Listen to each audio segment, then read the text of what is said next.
What's going on, everybody? Welcome back to Shark Nation, episode number 80. Jason, my man, how's it going? Doing awesome, buddy. Having a great time. Living life back in Pennsylvania. No more Myrtle Beach. No more 85 and sunny. Back from vacay. How's it feel to enter back into the life of life and regularness? Yeah, you know what? It's a transition for sure. Going from vacation mode to drinking water out of a fire hose. It's been crazy. Gotcha. Good stuff. Good stuff. Well, today we figured we'd dive in and talk a little bit about leads, what we've learned over the years about leads, misconceptions, what works, what doesn't, where do you get them, all that good stuff.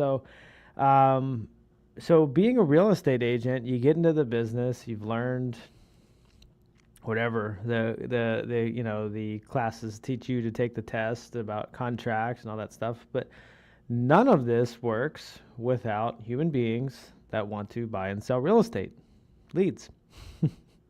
So, you're a new agent, Jason. What do you think some of the misconceptions that new agents, not you're a new agent, but when you're a new agent, what do you think some of the misconceptions are about, getting business?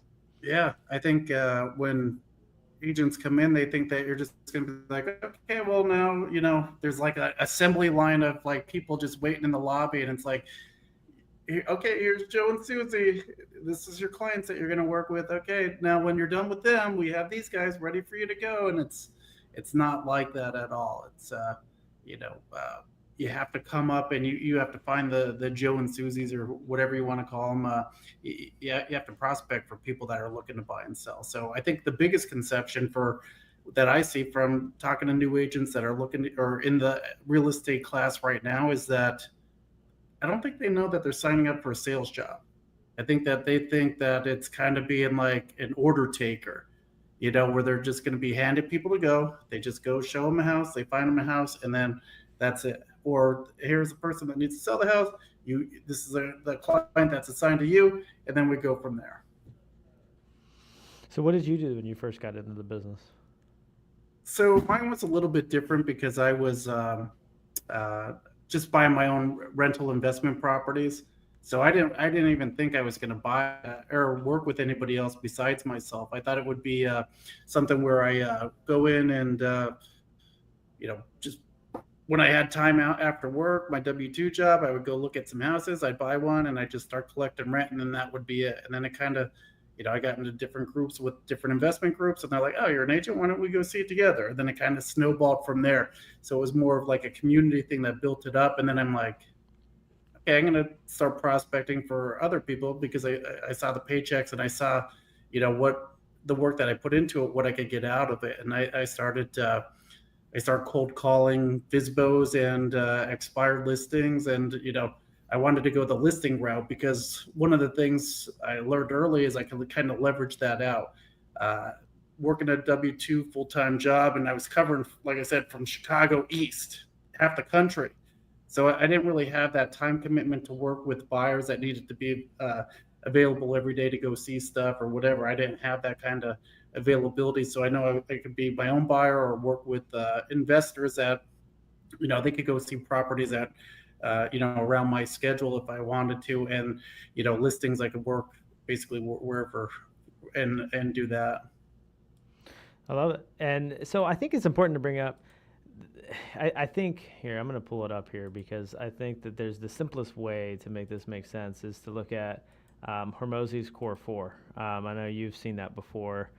Yeah. Um, so here we go. I can load this up for those watching on. So Hormozy's Core Four really it puts each. If you look at Jason, people he knew in networking and stuff like that. Those are what's warm outreach. People who know you. If you look at for sale by owners and expireds, that's cold outreach. People who don't know Jason, right? One to one. So you've got your one to one warm, one to one cold, and then you have your one to many. You can post free content, and then you can run paid ads. And really, everything you look at doing, open houses, internet leads, buying portal leads, for sale by owners, sphere of influence, networking events, you name it, it's all in one of these four buckets. So I think what's important I think if we're going to stay and try to bring value and substance to the agents watching this today, I'm going to revert to. Oops, I removed Check me Jason out, off the man. screen share. I know. I'm going to revert back to one of the simplest things that I've always gone to. It's just a framework. I mean, of course, you're going to get business a lot of different ways, but I think if you look at this core four and you pick two things, pick a major and a minor focus, right? 80% of your time, and maybe it's warm outreach, right? Maybe it's to your sphere of influence, or maybe it's 80% of your time in for sale by owners and expireds and cold outreach. Maybe it's 80% of your time in social media, YouTube, free content somewhere, or maybe it's 80% of your time working internet leads that you're paying to either generate or paying a portal to generate for you, or a service, right? So 80% of your time in your major, 20% of your time in your minor. And I've always said you should do the math, create a theory from day one. Like, it's so funny, man. I'm on so many calls with agents, and of course, even our team, we do this, and sometimes we got to revisit it a lot. No, sometimes, often, I got to revisit it. It is what it is. But I was on a call with an agent yesterday, and we talked about how this didn't work, or mailers didn't work, or this didn't work, or that didn't work, and it's like, okay, pick one. All right, so mailers. How many mailers do you think you'd have to send out to get a callback, right? And how many callbacks do you think you need to have to set an appointment? And how many appointments? You have to, you can be wrong, but you have to lay out a template of, this action to the next step. How many do you think it will take? How many people that have to walk in the open house for you to set up a follow-up appointment? How many will show up? How many will you convert to a client? Do that equation. Do that equation in every single one of these things, and then check your results. What is 3 months later, what is the reality, right? Compare your major and your minor. This is simple, but we need reminded of this stuff because, I had an agent who had, years ago, was getting leads on realtor.com. 3% conversion rate is pretty typical for internet leads, give or take. Let's just assume 3%. Okay. So we know that, and people hear that on these shows and these things.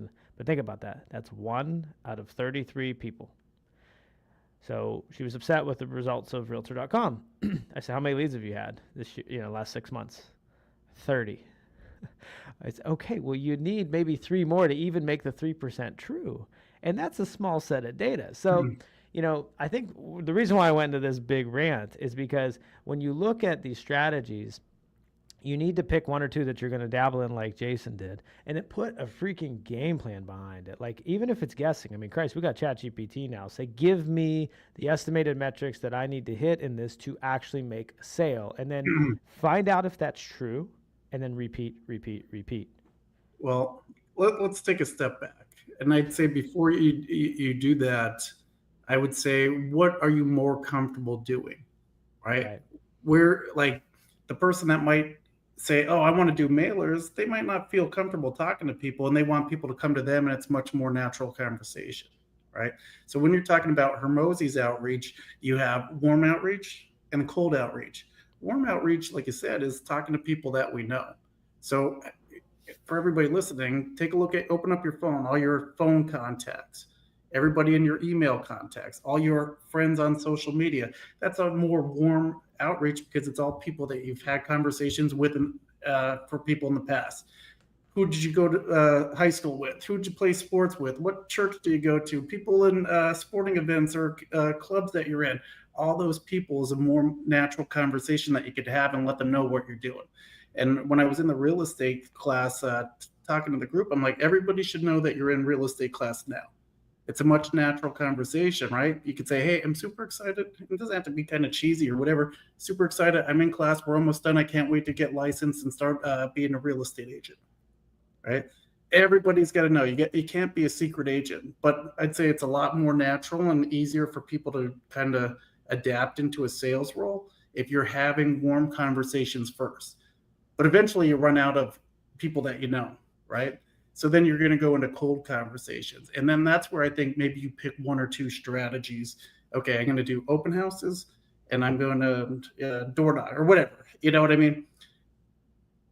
It has to be consistency over time, right? I have 2 new agents that crushed it this month with their production.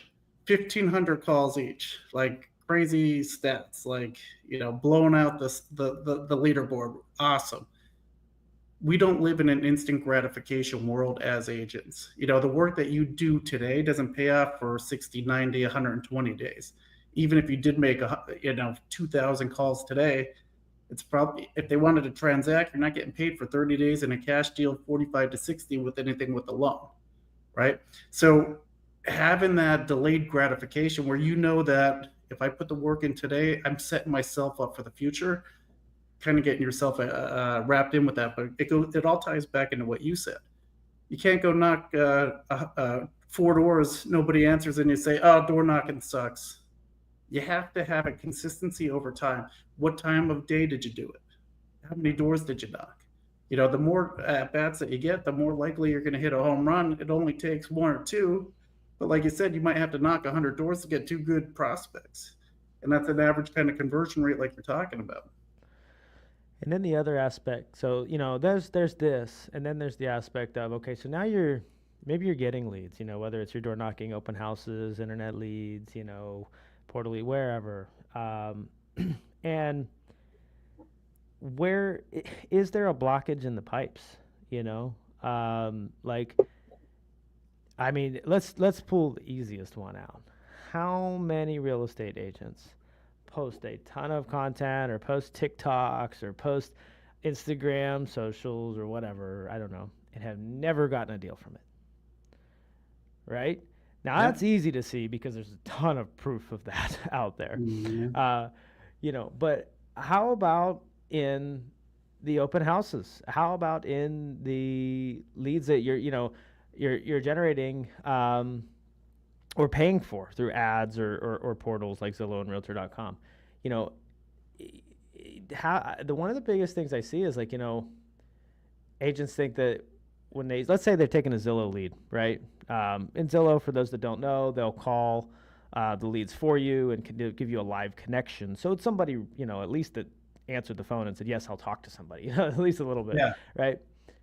Okay, your skills might not still be there to convert. Like, somebody's winning on Zillow, right? So, you've got to look for that. That's where you come into, like, personal responsibility. I think needs to be adapted a lot more with all of the above, like with mailers.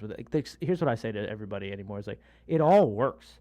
Ads work, mailers work. There's somebody in real estate that's probably making $500,000 a year doing that exact strategy that you say sucks, right?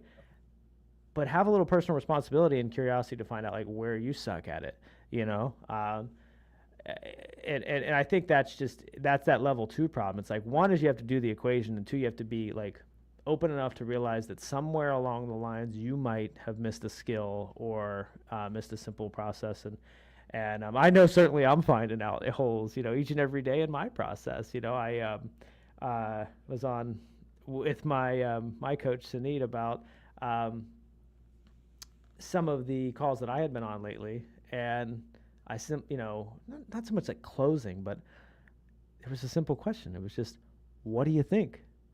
Just asking people, what do you think? And that moves that conversation into the next step. You know what I mean? It's not like I'm like some cheesy salesperson. It's like, what do you think? What do you think about joining the team? What do you think about moving forward? What do you think? Like, that simple line can start to have conversions, right? And you might be missing that somewhere along the process. So, I think the other misconception about, like, when we're talking about leads is everybody just wants leads, but leads are like 5 to 10% of the problem. You know what I mean? And you might have some of the natural skill set. If we have like 100% of like everything that's required, from generating the lead to setting an appointment to do all of this stuff, right? You might have 40% of it just baked into natural flow, like natural ingrained, like, you know how to carry a conversation, or you know how to not be weird or whatever, right? So there's 100%. You might have 40 to 50% of that built in, right? 5% to generate and the other 40, 50% built in. But you got to make sure you're filling up the rest of that bar by working on your skills and just learning what you don't know. And that's like they say, follow-up is key, because like it's really the follow-up on that remaining skill sets that you might be missing. Like, that's what I find. And it doesn't matter the source. Like, that's always the case. Yeah. And I think realizing that when you first start, you're not going to be great at it. It's a skill that you build. The analogy I use is like, hey, did you play sports in growing up? Yeah, I played basketball. Well, the first time you went to play basketball, did you know how to dribble? Did you know how to shoot? Did you know all the rules? Did you know all the players? Did you know anything? It's like, no, you stunk at it, right? And you're going to stink at it. Then you'll go to practice again. And you went to practice and you learn the hard way, right? By just getting your reps in. And then you go to practice again. And every day you're going to get better and better and better at it. But you have to realize that it's a process at first. And then second, like what you're talking about, you got to realize that some people might not be available. So we got to meet them where they're at. What's the best way to communicate with you, Chad? Do you prefer text, email, or you want me to call you? Right? If you call my wife at 9 o'clock in the morning and she doesn't answer, it's not that she's a sucky lead. It's because she's getting the kids on the bus and she's got to get the baby ready and she's got to get this stuff. She's just not available that time. So realizing, okay, it could be just a timing thing. Maybe I need to change my time when I'm contacting people. Two, maybe she doesn't, like to call. Maybe if you text her, maybe she's more responsive to a text. And then the next thing that you need to think about when you're going into it is one, stinking at it first, but two, where are people at with it? I like to say you're either in the dreaming phase, the exploratory phase, or the buying and selling phase. So let me give you an example. You have a junky car. It keeps breaking down on you, right? You have an issue with this car.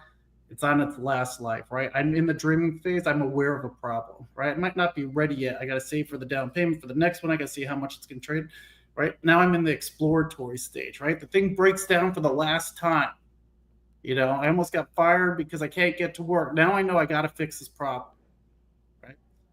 What do? I go start doing research online, right? This is all your just looking leads, right? Now I know what car I want. I know what make I want. I know how much I want to spend. I know all the features on the inside, everything that I want to do. And then I go to the lot. I know exactly which car I'm going to go to. And when the guy comes up to me, what do I tell him? I'm just looking. Right? So you have to realize meet them where they're at. And that's why it's a long game when you're nurturing leads, because why? They might not be ready yet. I'm saving for a down payment for this thing. I got to build my credit up. I got to do X, Y, Z until I get ready. I got to get the kids and figure out how I'm going to get them into the next school district. Right? I'm in that dreaming and then the exploratory phase, and then I'm starting to get ready. So you send them one thing, they're not ready yet. They're in the dreaming phase or the exploratory phase. If you're not guiding them along the whole journey, constantly nurturing, here's how you do this, here's how you do this. This is, just different messages to market. Here's stuff in the neighborhood. Here's all this kind of stuff. It's like you want to be there along that whole way. So when they do get to that buying selling phase, who are they going to go with? The person that just called them out of the blue, or the person that's been there the whole journey with them, walking arm by arm? Yeah, well, and it's funny you talk about all like to discover more of what's going on there. You need to have, whether it's, so you come back to that core four, right? If it's one to one, warm or cold, or one to many, free content or paid ads. How are you creating a space to have a conversation with those people? Like, your content should create space to have, if it's just stuff out there that doesn't make people comment or DM you, like, and I don't mean in a call to action, like DM me for sold. I mean, just creating, like, they come to you, Jason, you said it. You're looking for the car and you know the one you want. And you come on the lot and you still say you're just looking because everybody wants to buy. Nobody wants to be sold. So how can you create like a safe environment where people feel comfortable just conversing with you? In that process, you can qualify them. They can qualify you. Because I don't know about you, but there's some people I don't vibe with. I might not want to work with everybody either, right? But I think the problem, like when we come back to misconceptions about leads, is every real estate agent, at least, not every, a lot of real estate agents get into this business and think that there is a place where leads just come and say, Jason, I want to buy 123 Main Street. I want you to be my agent. Oh my gosh, I watched your unique selling proposition video about how you get sellers top dollar, and I just love it. And everything you're doing is amazing. No, what's going to happen is you're going to create just, a conversation like, hey, you're having a call with them or a text, and where are you at now? Are you renting or do you own? Oh, I'm renting. Well, what do you want to change in the home that you buy? What do you want to be different? I would love a yard. I don't have a yard. And now we're talking, right? Just like the car, right? What car are you driving, right? Well, I'm driving a Jeep. Okay, well, what do you want next in the new car? Well, I want some tech. The Jeep doesn't have much technology. Boom, I have something, right? I have something I can work with. So I think Mhm. all of these open houses, maybe you're not converting at open houses. Are you having a conversation with people? Or are you just like, please sign in so I can stalk you? Yeah. It's like, I know we say it a lot, but it's about having an open, non threatening conversation with these leads that you get. Oh my God. Yeah. To touch on that, I saw something from Dustin Runyon on his open house process, and I thought I liked mine, and his is just fantastic, where he goes in and asks for home equity reports, and kind of takes them as a seller lead. So our process is we go door knock the neighborhood, or if they don't answer, put a letter just letting them know, and something like you said, a simple conversation. Hey, Chad, just so you know, we're or obviously I know you, but hey, just so you know, we're having an open house, 123 Main Street, right down the street. If you see a bunch of traffic, or if anybody's blocking your driveway or anything like that, here's my card. Just give me a call. We'll make sure that we get it taken care of. Anybody that would like to be your neighbor? That kind of conversation, right? And no, okay, great, yeah, have a great day or whatever. But he kind of kicks that up a notch, where he'll ask, are you curious about how much your house is worth, since we're selling that one? And then have a, kind of like a built in, like, CMA, would you like me to run a report for you to see how much equity you would get? That kind of thing. I like that too. So every seller is a buyer, right? Yeah, I mean, it just all comes back to like it's creating a space for them to have more of a non-threatening conversation. It's providing value and just talking about the value of their home. And then you know what happens in that time when you're exploring that? Two things. Like one, other details pop out. Like, oh yeah, we want to we weren't sure about selling, but we want to sell because I just can't stand cleaning the upstairs anymore, and I want one level. Boom, that fell out. That's gold. You know what I mean? That's it. It's not gold in a sales way. It's gold in like I know how to help somebody. They have a problem. Yeah. We can help them solve it. Like that's what we get paid for. Yeah. And That's where we say, like, clarity is kindness. How am I supposed to help you find what you're looking for if we both don't know? So we have a dream home wish list where they'll fill out their top 5 must-haves and all that kind of stuff, and we kind of help narrow down their search. And then I just say, pay attention to what people do, not what they say. Because if you start showing them houses and they're like, oh, I love A, B, C, and D, and they didn't have that on the sheet, maybe you want to course correct on their, or fine tune their search a little bit, right? You said you like this, but it seems like that you really cared a lot about that. Oh yeah, we definitely want that. Okay, now I know, right? Or a lot of times it's like they can't even narrow down the city. Like, if you don't know where you're going to go or the city that they're going to go in, it's like, well, what's important to you? Being in the same school district with your kids, or being close to work? Like, tell me about how much commute time, because then we can kind of narrow that down, right? I'm that's driving 45 minutes for work. I want to be closer. Okay, well, here's the areas that can be closer that are nice, and here's the price ranges in here that kind of meet your budget, right? So you can kind of, and like you said, sometimes they only know maybe like the big cities, like you're in Tampa, but they might not know all those little suburbs around there because they're moving from out of town or whatever. So then you're the local expert for stuff like that, you know? yeah. So it comes back to. I mean, there's a couple ways I want to go with that there, but primarily, when you're having the conversation, asking them questions, it's non-threatening. You're trying to find the problems they have, and then you should have some solutions to solve them. Frameworks are solutions. Like we use, Jason said it, the top 5 things. I mean, we use that a ton, and we get buyers. We generate leads through our website, right? We do a lot of Google traffic, Facebook ads, things like that. And we generate leads. They register on the site. And you follow up, and I'm just looking, and and then the funny thing is, you start asking questions. How many beds of baths are you looking for in these things? And people think they're cool by like not giving it, like, oh, I'm not giving this guy my thing. Like, Yeah. first of all, we got to ask better questions to get there. But it's like, I can't help you. Like y'all, it's cool. You're like ignoring the sales guy here, but like I just want to help you locate this quicker than you can, because I don't know what it is about auto searches, but people just don't know how to set them up right. Like I think like agents and the public, they don't know how to go in and just set up a proper area, needs in the search, wants in the filters after you set up the auto alert. It's like they don't know the basics of that. So there's a framework we do, is a needs and wants auto alert, right? And then another framework, the top 5 boxes that home has to check. No home is perfect. I built my home. I love it. We didn't want the loft upstairs because we didn't want an extra bathroom to clean. When I have guests, I wish, like when people come to visit us, I wish we had the loft upstairs, right? But when we don't have guests, I don't want it. It's because no house is perfect, because your day to day needs change, you know? So what are the top 5 things it has to check so that we you know, and that's a common um, tool and framework that we use to provide clarity to the buyers that we're working with to get them out of their head. A pros and cons list. I do this all the time. I've been doing this since 2015 or 16. I got into business in 2014. My buyers and sellers have a tough time making a decision. It's funny because all the scenarios are flashing through my head as I say these things and how often I use them. But like I say, yeah, I get it. You know what? You've probably heard it before. I said this last week to a buyer. Go home, write down a pros and cons list. Pro tip, and this is pro tip for everybody watching this, add a 1 to 5 value based on how important that pro or con is to you.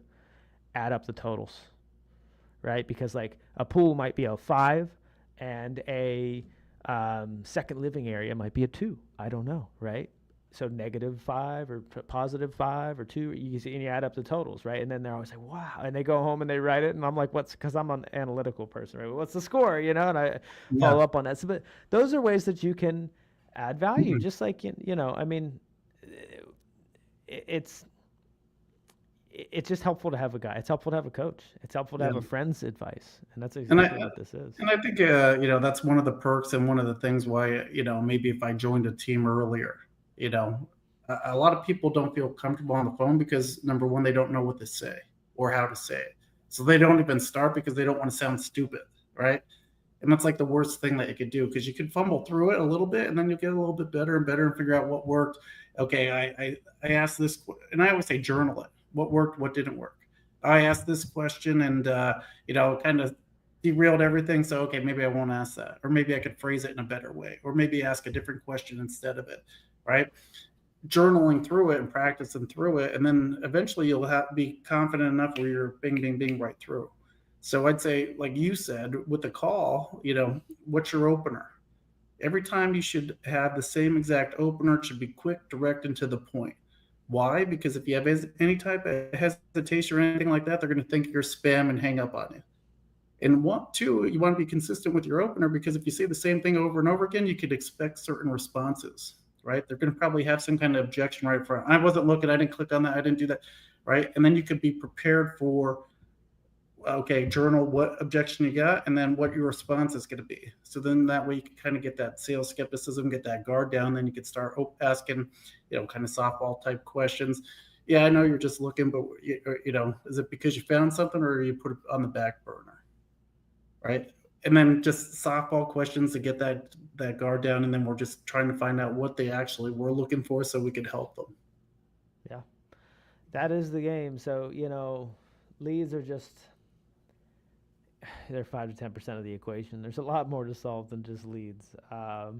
You know, so, and that's something I've learned the hard way, on too, is, you can be sitting on a ton of leads, but if you don't know, if you're not having real conversations with them, like real human being conversations, they're not worth anything.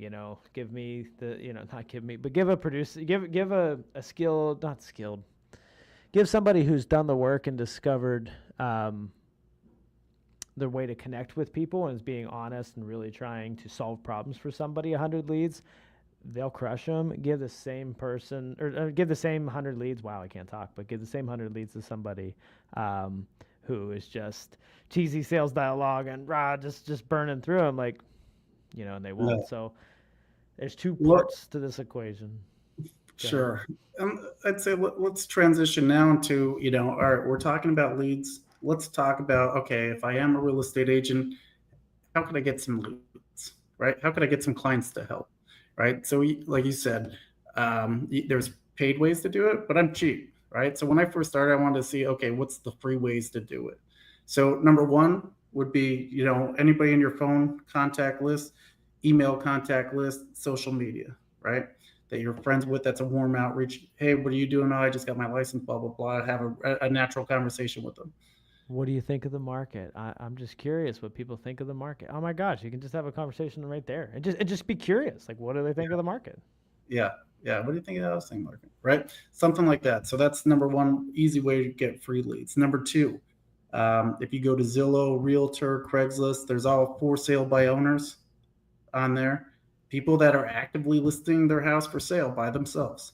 Maybe they need some help with that, right? You know where the house is located. It has their contact information on there. You know how much they want for it, and you know kind of the basic of the condition and their marketing ability based on their listing information, right? Check Low the do not hanging call. fruit. Check the do not Huh? call list though. Check the Oh, do not yeah. call list for anybody. For anybody, we're not getting in trouble for Easy that. verify, right? Yeah. Well, actually, there's consent there, right? Because if they have their information there to call about the house, then you can call about the house. So there's like a gray area there for that. But yeah, check that just to be careful, right? You're on social media right now watching us, right? Facebook. There's all kinds of investment groups out there. There's all kinds of Facebook marketplace where people are trying to actively sell their house or rent their house, right? If somebody's trying to rent a house, you could ask them, "Are you the owner? Right? Would you like help renting it?" You know, I always have like three good investor questions, but one of my best one is, "Do you have any problem properties that you'd like to get rid of and find something better?" Right now, you have an investor that buys and sells regardless of market conditions. Right? You know that they need help renting a property and filling vacancies, so you could lean on them. Hey, do you need any contractors, electricians, plumbers, handymen, any kind of tradesman, so I can help you grow your business? What are you looking to do, Chad, in 2025? How can I help you grow your real estate business? Do you need any boots on the ground? Right. So that's all stuff online that you could do immediately. You know, if you're driving for dollars, I used to drive for dollars all the time. For sale signs in the yard.